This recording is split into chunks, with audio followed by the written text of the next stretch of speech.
আল্লাহকে ছেড়ে দিলেন কেন? আল্লাহর সাথে দুশ্মনী কেন?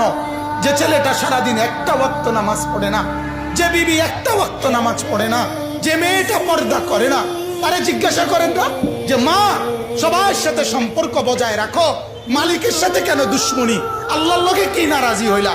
আল্লাহর সাথে কি দুশ্মনী? আল্লাহর লগে কেন রাগ করলা? কেন রাগ করলা?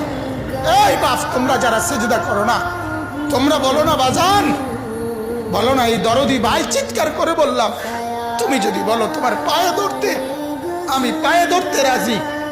তুমি যদি বলো তোমারে জড়িয়ে ধরে কাঁদতে, আমি কাঁদতে রাজি। তুমি বলো কেন আল্লাহর সাথে রাগ করলা? কেন আল্লাহর সাথে রাগ করলা? কেন আল্লাহর সাথে নারাজ হইলা? কেন সেজদা কপালে জুটলো না?